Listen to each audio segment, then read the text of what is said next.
Hi everyone, my name is Lorena. Welcome back to my channel.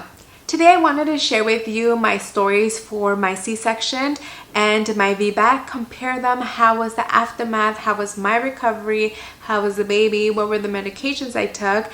And what I would do for baby number 3. I know it would seem kind of easy and kind of obvious that I would go for VBAC.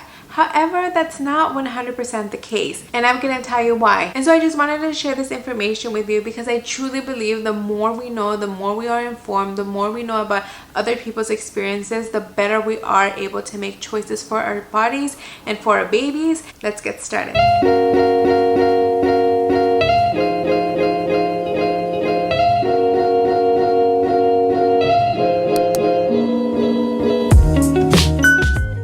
So 3 years ago, I had my first baby. I had planned to have a natural birth. I had decided that I did want Pitocin at the time. I had decided that I wanted the full-on experience of having my baby in my chest after birth, being able to breastfeed, being a very positive experience. I didn't think I would have any difficulties just because my pregnancy had gone so well. I reached my 40th week and I was a little bit nervous. I wanted the baby to be here. Just 3 weeks before I had the shingles, and so that kind of slowed me down in terms of actual activity, and I think that had something to do with the birth. But so at 41 weeks and 2 days, I went into the hospital. Everything was going well at the beginning. They had given me a medication that was to be inserted in my vagina to start the contractions, to soften my cervix. However, that didn't work out, and the very next day they decided to change the medication to something that I would take orally and that would help me alongside the Pitocin, then start the contractions. I did fully dilate to 10 centimeters. I really hadn't had any pain because I had chosen to take in the epidural kind of early on. I was very comfortable. I was sleeping when all of a sudden they rushed into my room and decided to check me, and I was fully dilated. However, it seemed to be very high up, more like at my hip level, and so they wanted to wait and see if the baby would come down. I really didn't know much at that time about movements. What were my options to help my body bring the baby down? At that time I had asked if it was okay to walk, and they just told me that it was best if I just stay laying, and so I completely trusted my nurse and the doctors, and I did what they advised, and which was just rest and wait it out. And they basically put this balloon between my legs so that would help. However, it didn't help. During that process, while I was fully dilated, waiting for the baby to come down, to drop down, I started getting this really bad pain in my back that I really couldn't stand to stay laying. The doctor said that it was then time to start pushing and see if the baby would just kind of come down. I pushed for about an hour, and the baby was coming down, going back up, coming down, going back up, and there wasn't a lot of progress. The baby's head was also getting swollen at that point. The doctor recommended that I should think about having a C-section. I was in this really horrible pain, like I had mentioned, in my back, and that was because the baby had flipped. The baby was not facing sunny side up, and this was giving me a really horrible pain that even with an epidural, I still couldn't stand the pain. And so at that point, I was super exhausted after an hour, and with little progress, I just told the doctors that I wanted to go ahead and go forward with the C-section. I literally remember them rushing and preparing everything. They made me sign the papers that I had chosen to do the C-section, and I passed out. The next thing I remember, I was in the surgery room and they were getting me ready.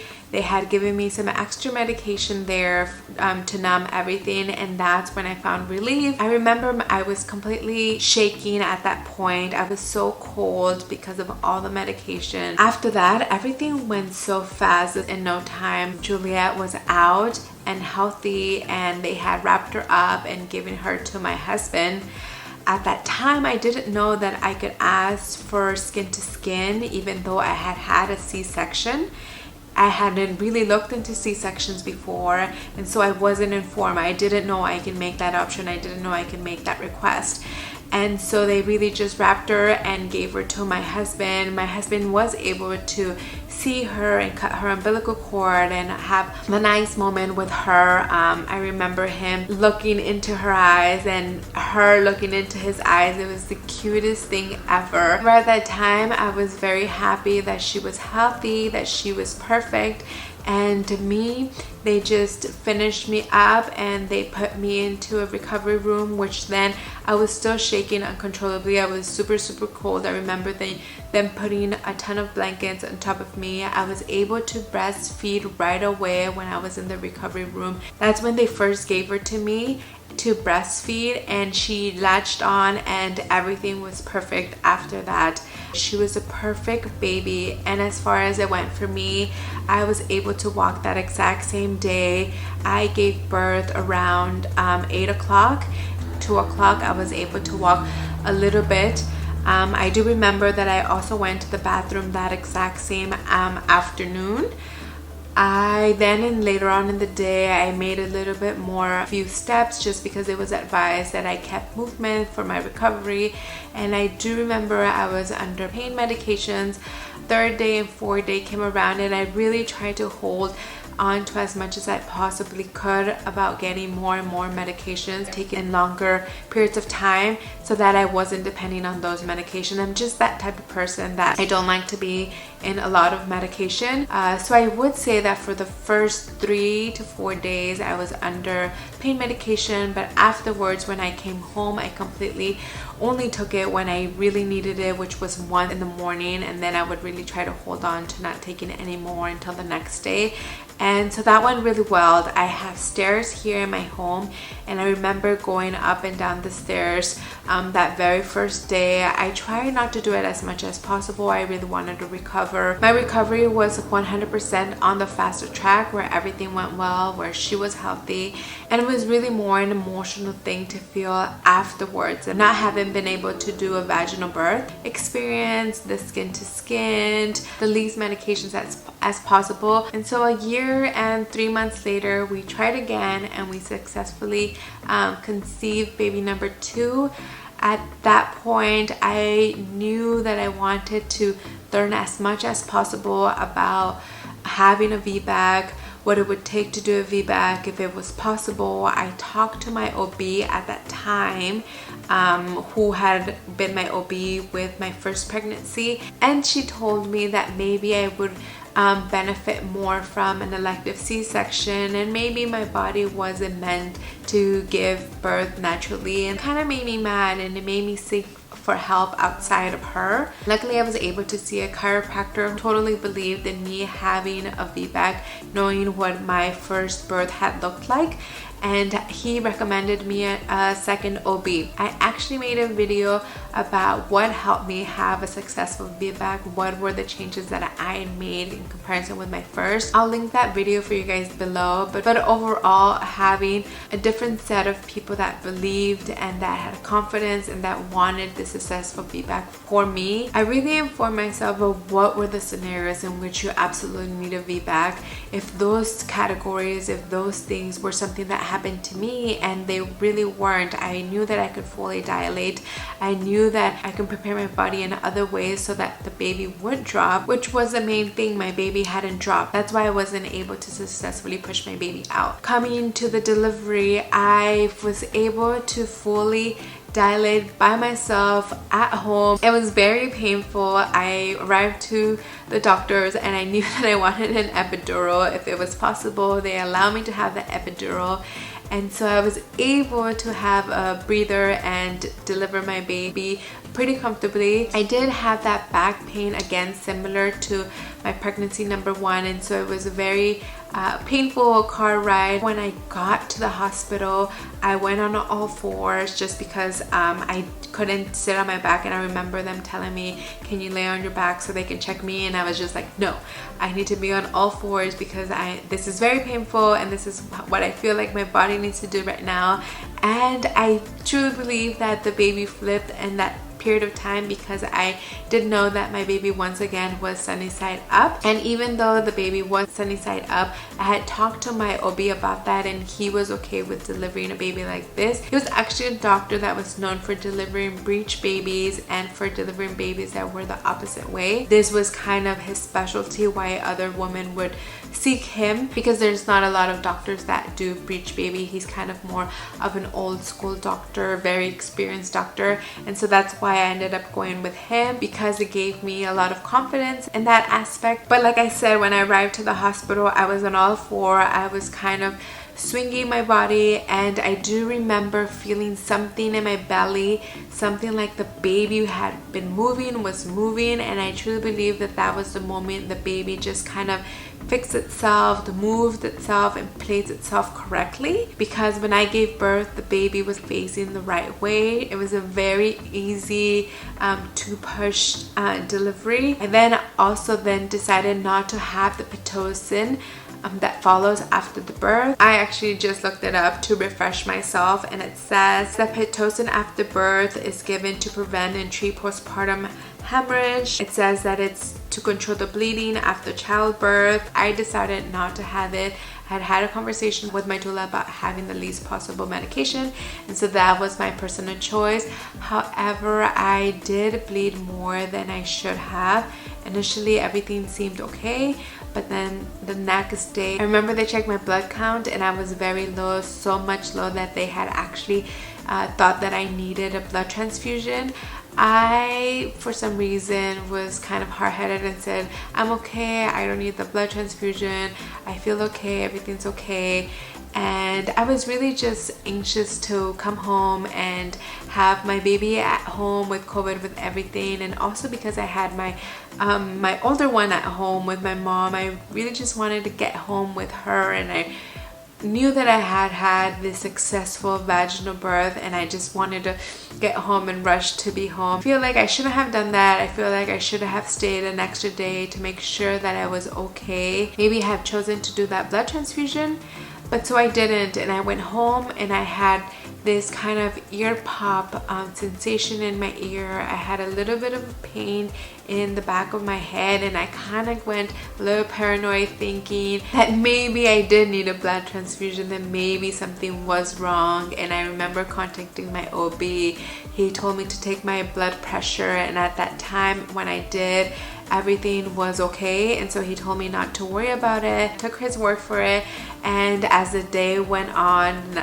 the next couple of days, I felt a lot better, and I just made sure to really eat a lot of iron, a lot of protein to get my blood cells up. So overall, I would say that I did lose a lot of blood. I did have a little bit of a tear, and that was also kind of traumatic for me. That was very painful to have that little bit of a stitch that I did. It was very painful to pee.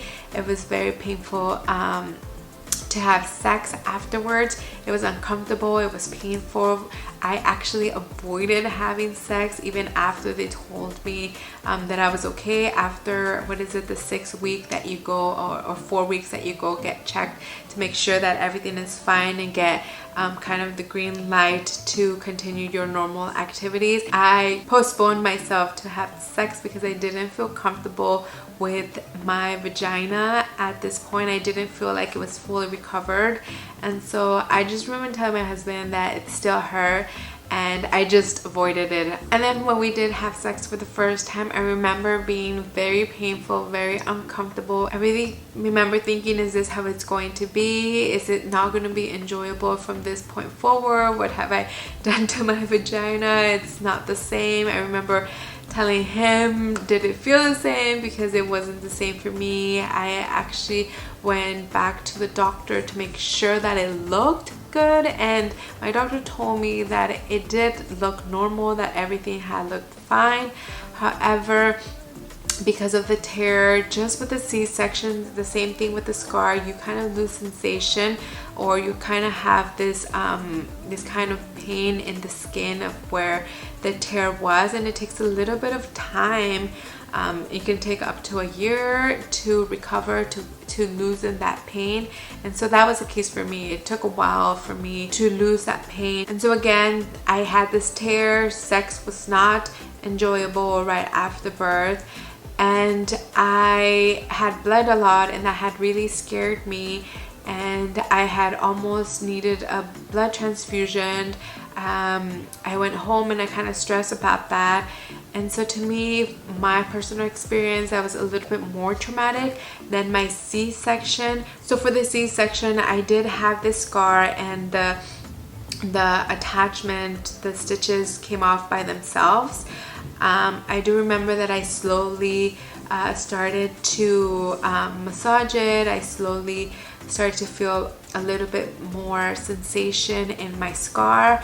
However, the pain of the scar was not terrible. I didn't really have any discomfort versus the tear in my vagina, where it was more of a bigger impact because sex wasn't enjoyable at the beginning. It's hard to say as a woman that either A, you want this scar across your lower abdominal, or B, you possibly can have a scar and that's gonna hurt and that's gonna impact your sex life.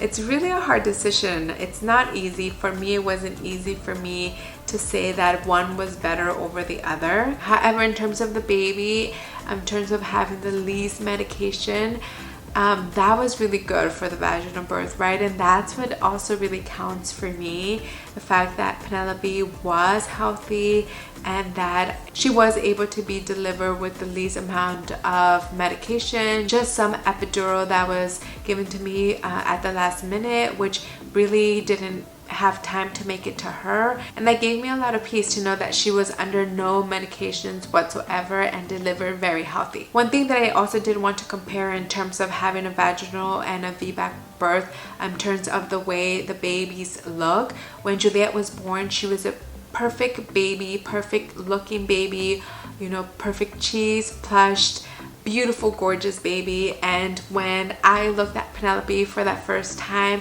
I was a little bit scared because as a first-time mom, having had Juliet to hold and looking at her, how perfect she was, and then having Penelope afterwards, looking how swollen her eyes were. Her head was a little bit like a cone. She had a lot of mucus. She sneezed a lot because she still had a lot of fluid inside of her that she was trying to get rid of.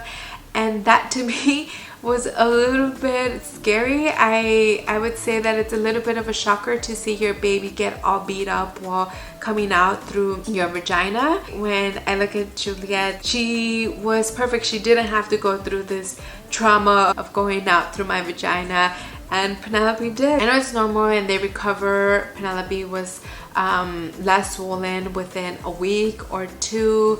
Her cone head went away in 2 days as well, and she was getting her features within a week. And versus a VBAC, where the baby is so perfect and so plush, and at the beginning they clean them so well that Juliet, for example, didn't have any mucus, have any spit ups. And with Penelope, it was the opposite. She had a lot of fluid, she sneezed a lot, she had a lot of spit ups, and it was just because her body naturally was getting the fluids out of her. And that's perfect. That's completely normal. That's what a natural birth looks like, and that's what a vaginal birth for the baby looks like as well. And so we do plan to have baby number 3, and so these are topics that I think about, whether if I'm gonna have an elective C-section for baby number 3 or if I am going to have a second VBAC.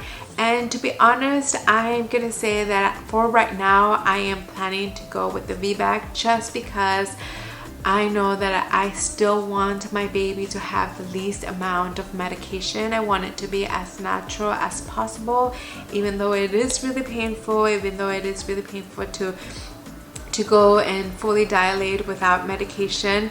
I know that I did choose the epidural, and so my pushing this time was still a very positive experience for me. I don't know if maybe for this time, maybe I don't want to do the epidural this time around. I don't know, this is me just speaking, not being pregnant with my 3rd baby, but if I had to make a choice, maybe that's what I would choose right now. Will I change my mind? Could I change my mind? Definitely. I have no hesitations about having a C-section if that's what's best for my baby and for my body for that pregnancy situation, because all pregnancies are different, all bodies are different, and just because you've had one baby, that doesn't mean that your second pregnancy is going to go the exact same way. No. And so I hope this information was very useful to you. I hope that you will like this video and subscribe to the channel. I am going to be doing a lot more videos about mommy related, about birth related, as I went through both of these two experiences, having gone from not knowing anything for my first baby, not really preparing myself really well for my first birth, to then preparing myself a lot more for my second birth and learning so much, and then now thinking and preparing myself for baby number 3. I want to make a lot more videos in relations to these topics, and so I hope you will join me and have these discussions with me. If you want to comment and tell me what was your birth experience like, I would definitely love to know. And like I said, the more we know, the better informed we are, the better decisions we make. And so yes, if you guys can like this video, it would really help my channel.